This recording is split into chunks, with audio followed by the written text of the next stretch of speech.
हरि ओम्। आचार्य द्वितीय खण्डस्य व्याकरण विषये द्वितीय प्रश्नपत्रत्वेन नागेश भट्टकृतः लघुशब्देन्दुशेखरः अव्यय प्रकरणात् नैव स्त्री प्रत्यय प्रकरणादारभ्य उत्तरवर्ती भागः निर्धारितः। तत्र अस्मिन् प्रकरणे स्त्री प्रत्ययाः कथ्यन्ते। अस्य प्रकरणस्य कावश्यकता इति भूमिकारूपेण अत्र अद्य अस्माभिः ज्ञातव्यम्। यतो हि वैयाकरणाः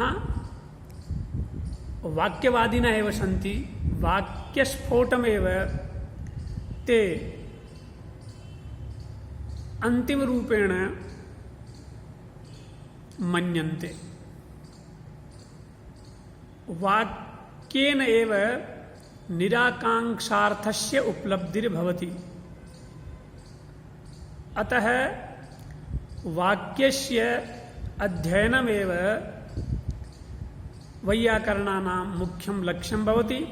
तत्र वाक्यस्य अन्वाख्यानाय तत्र वाक्ये पदानि कल्प्यन्ते, पदार्थाश्च कल्प्यन्ते, पदेषु प्रकृतिप्रत्ययभागाः अपि कल्प्यन्ते, तदर्थाश्च कल्प्यन्ते। वाक्ये मुख्यं पदं भवति क्रियाबोधकं। यतो हि एक्तिङ् वाक्यमित्युक्तमस्ति। क्रियायाः जनकः अथवा क्रियां ये जनयन्ति तानि तत्त्वानि कारकाणि इत्युच्यन्ते। यतो हि विना कारकाणि, विना कारकं वा क्रिया नोत्पद्यते। अतः तेषां कारकाणां ज्ञानं साधुतरं भवेत् इत्येतदर्थं भट्टोजिदीक्षितेन सिद्धान्तकौमुद्याम् अजन्तप्रकरणं हलन्तप्रकरणम् इति रचितं। तत्र ये अजन्ताः शब्दाः सन्ति अथवा अजन्तानि यानि प्रातिपदिकानि सन्ति तेषु पुल्लिङ्गानि अजन्तपुल्लिङ्गप्रकरणे, स्त्रीलिङ्गकानि स्त्रीलिङ्गप्रकरणे, नपुंसकलिङ्गानि च प्रातिपदिकानि अजन्तनपुंसकलिङ्गप्रकरणे स्थापितानि। एवमेव हलन्तेषु प्रातिपदिकेषु ये पुल्लिङ्गाः ते हलन्तपुल्लिङ्गप्रकरणे, ये स्त्रीलिङ्गाः शब्दाः ते स्त्रीलिङ्गप्रकरणे हलन्तस्त्रीलिङ्गप्रकरणे, यानि च प्रातिपदिकानि हलन्तानि नपुंसकलिङ्गानि सन्ति तानि हलन्तनपुंसकलिङ्गे स्थापितानि। तत्र तेभ्यः सर्वेभ्यः प्रातिपदिकेभ्यः सुप्रत्ययाः विधीयन्ते, स्वौजस्मौट् इत्यादयः। ते च प्रत्ययाः न्याप्रातिपदिकात् इति सूत्राधिकारे विधीयन्ते।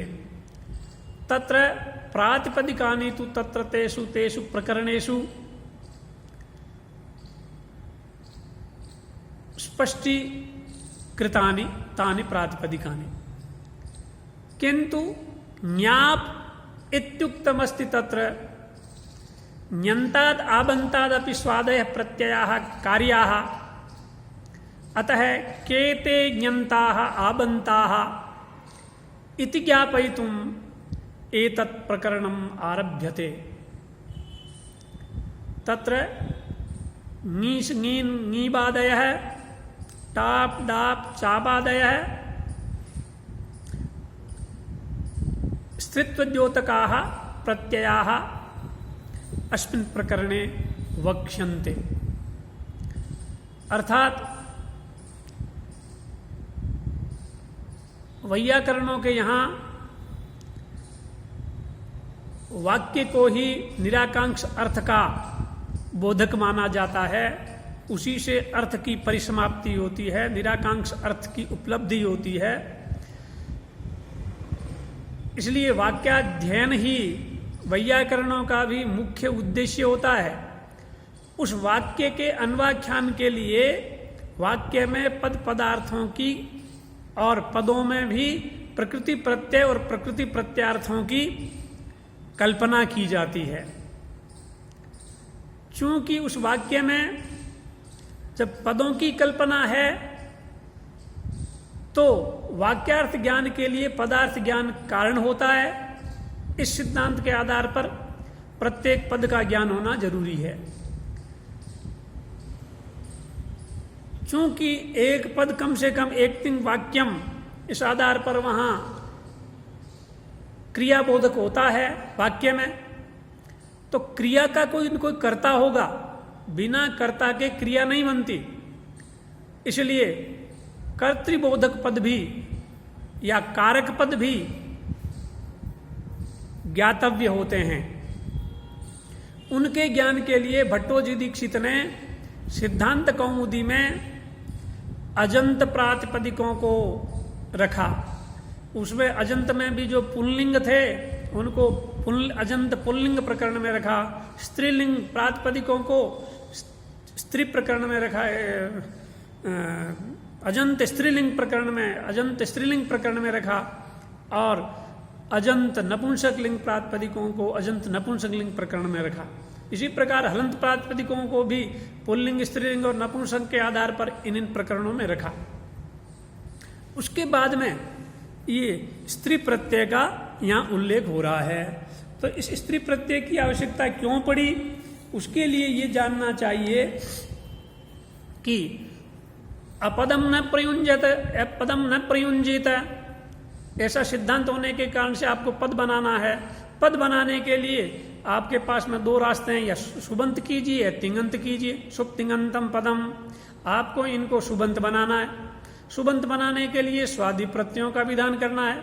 स्वादि प्रत्ययों का विधान करना है तो किन किन से स्वादि प्रत्यय होगा, या स्वादि प्रत्ययों का विधान किन किन से होता है, उनकी प्रकृति क्या है, किस प्रकृति से वो विहित हैं, इस विषय में पाणिनि का सूत्र है ज्ञाप प्रातिपदिकात्। ञंत आबंत और प्रातिपदिक से पर में स्वादि प्रत्ययों का विधान होता है, ऐसा इस सूत्र का व्यवस्थापन है।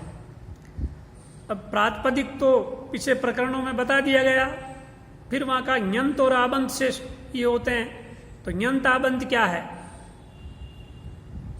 ये बताने के लिए ये प्रकरण आरंभ किया जा रहा है। स्त्री प्रत्यय ञंत में ङीमंत, ङीसंत, ङीसंत और ङीनंत, अर्थात ङीस, ङीन और ङीप, ये प्रत्यय हैं। और आबंत के द्वारा टाप, डाप और चाप, इन प्रत्ययों का स्त्रीत्व बोधक, स्त्रीत्व द्योतक प्रत्ययों का विधान इस प्रकरण में किया गया है। अब स्त्रीत्व का द्योतन करवाना है। बात मुख्य ये है कि स्त्रीत्व भी या लिंग भी प्रातिपदिक का ही मुख्य अर्थ है। अर्थात लिंग प्रातिपदिक में ही रहता है या प्रातिपदिक का अपना अर्थ है। जैसे किसी प्रातिपदिक से जाति का बोध होता है, व्यक्ति का बोध होता है, अर्थात जाति का वाचक वो होता है या व्यक्ति का वाचक होता है, वैसे ही प्रातिपदिक लिंग का बोधक भी होता है। पुल्लिंगता, स्त्रीलिंगता या नपुंसकता उस प्रातिपदिक का ही अर्थ है। इसीलिए प्रातिपदिकार्थ 5 बताए गए, जाति, व्यक्ति, लिंग, संख्या और कारक, इन 5 को प्रातिपदिक माना गया। लेकिन वो प्रातिपदिक का अर्थ स्त्रीत्व कैसे ज्ञापित होगा? जैसे अज को लीजिए, अज ये प्रातिपदिक है, वो अज पुल्लिंग का वाचक भी है और अज स्त्रीत्व का बोधक भी है। अर्थात अज का मतलब पुंस्त्व विशिष्ट अज जाति अथवा स्त्रीत्व विशिष्ट अज जाति, दोनों ही का वो वाचक है, दोनों उसी के अर्थ हैं। वक्ता को तो पता है कि मैं यहां नर अज को उद्देश्य करके इस शब्द का प्रयोग कर रहा हूं या मादा अज को उद्देश्य करके इस शब्द का प्रयोग कर रहा हूं। ये तो उसकी बुद्धि में है, क्योंकि बौद्ध शब्द है, वक्ता खुद जानता है। लेकिन श्रोता को या पाठक को कैसे पता चले कि ये स्त्रीलिंग तात्पर्यक प्रातिपदिक है कि पुल्लिंग तात्पर्यक, या पुल्लिंग को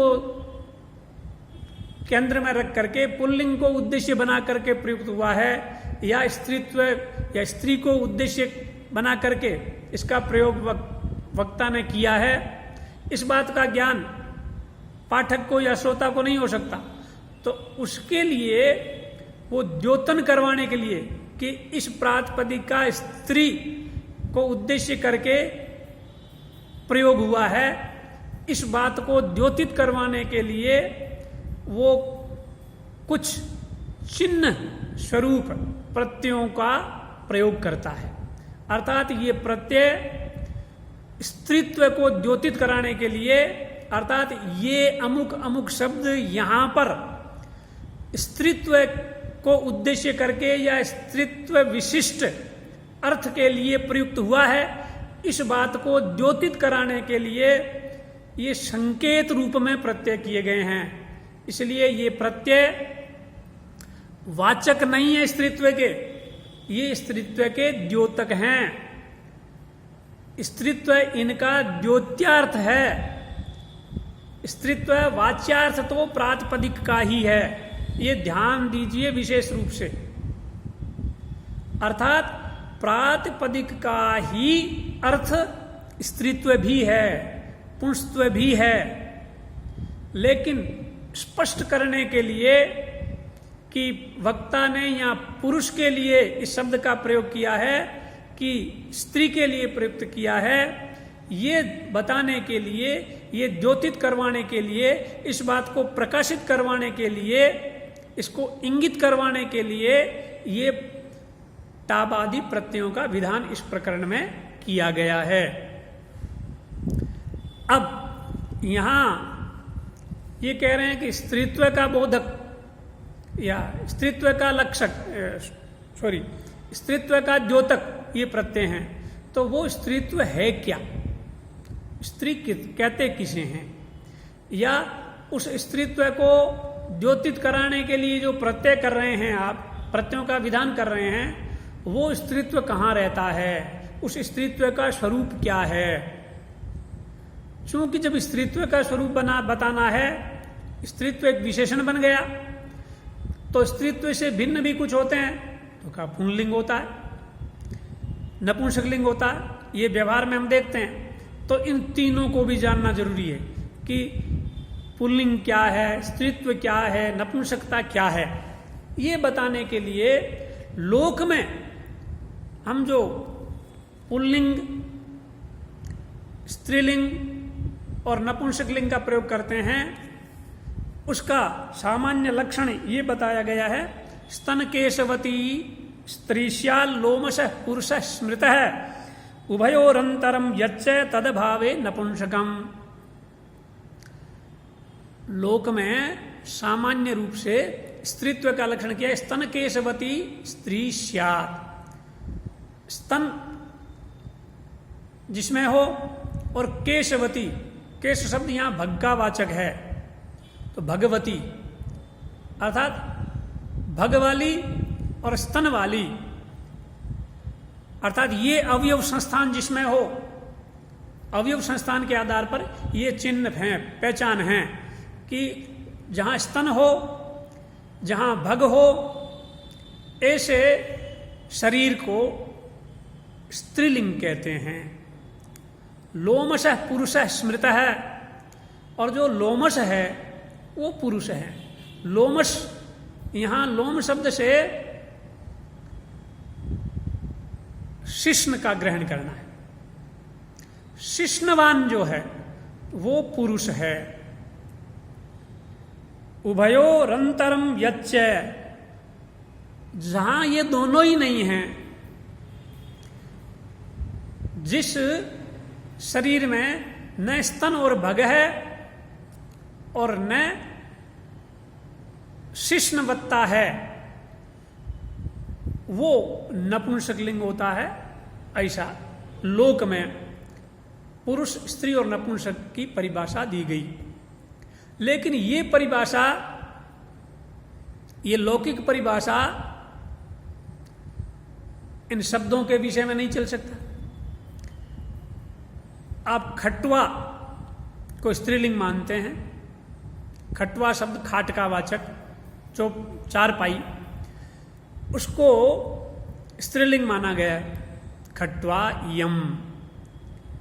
अजी इसमें कौन सा स्त्रीत्व का लक्षण है? लौकिक लक्षण तो नहीं है, न इसमें स्तन है, न इसमें भगवत्ता है, तो फिर ये स्त्रीत्व कैसे होगा? इसी प्रकार अन्य अन्य शब्दों में भी ये बैठ नहीं पाएगा।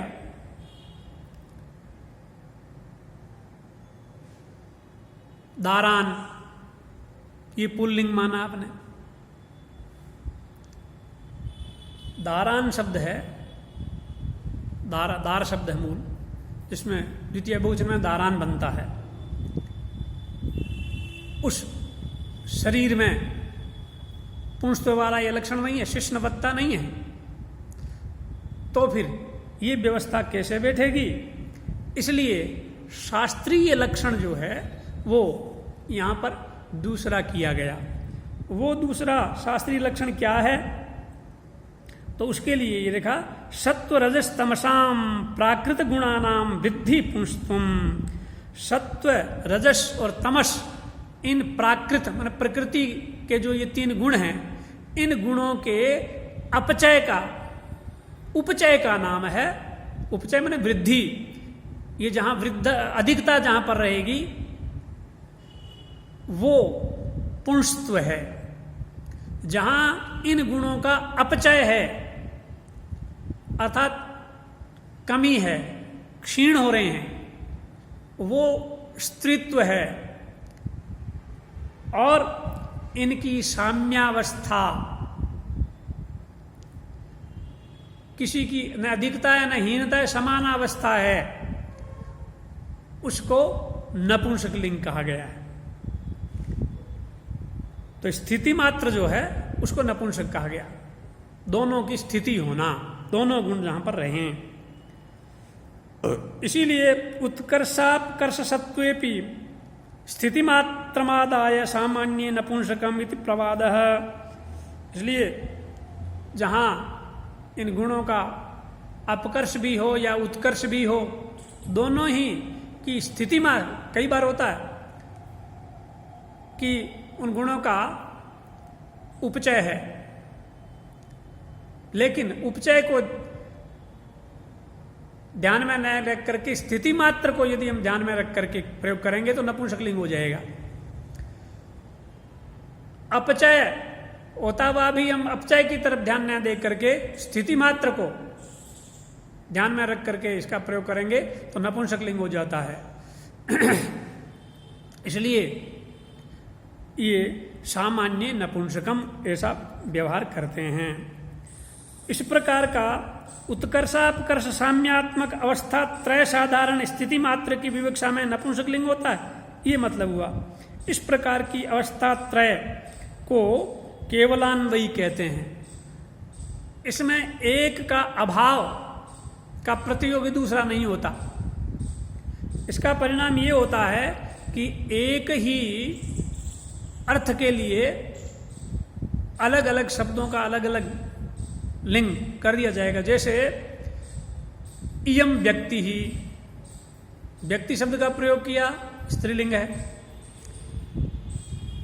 इदम वस्तु नपुंसक लिंग हो गया।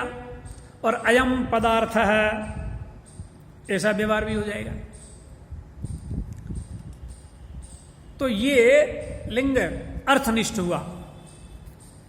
इसीलिए भाष्य में कहते हैं एकार्थे शब्दान्यत्वात् इष्टम लिंगान्यत्वम अवयवान्यत्वाच्च। एक ही अर्थ में, अर्थात एक ही अर्थ के लिए अन्य शब्द का प्रयोग जब होता है, देखा गया है, तो वहां अन्य लिंग भी देखा जाता है। अर्थात अर्थ वही है, लेकिन शब्द यदि अन्य है तो लिंगान्य भी हो जाता है, अंगलिंग अन्य लिंग भी हो जाता है। जैसे एकस्मिन् एव अर्थे, एक ही अर्थ के लिए पुष्य है, ये पुल्लिंग का प्रयोग किया। तारका, ये स्त्रीलिंग का प्रयोग किया। नक्षत्रम, ये नपुंसक लिंग का प्रयोग किया। तो ये इस प्रकार से ये होता है। लेकिन यहां व्याकरण में ये अभी बात बताइए, आप क्लियर किया कि लौकिक लिंग यहां पर गृहीत नहीं होगा। यहां लिंग की परिभाषा निश्चित है। अपचय प्राकृतिक गुणों का उपचय पुंसत्व है, प्राकृत गुणों का अपचय स्त्रीत्व है, प्राकृत सत्व रजस तमस आदि गुणों का स्थिति मात्रत्व है, नपुंसकत्व है, ऐसा कहा गया। ये ध्यान रखिए, ये वस्तुतः लिंग जो है वो शब्दनिष्ठ है, शब्द में रहता है, अर्थ में नहीं रहता है, ध्यान रखिएगा। ये लिंग शब्द में रहता है। यदि अर्थ वाला लिंग या काम करे तो दार शब्द पुल्लिंग में कभी प्रयुक्त नहीं हो, क्योंकि अर्थ तो स्त्रीलिंग है। कलत्र शब्द उसी का वाचक, नपुंसक लिंग कभी नहीं होना चाहिए, स्त्रीलिंग होना चाहिए। लेकिन ऐसा न हो करके ये शब्द निष्ठ ही अर्थ को माना गया है। इस वीडियो को यही समाप्त करते हैं, अगला वीडियो फिर से आएगा।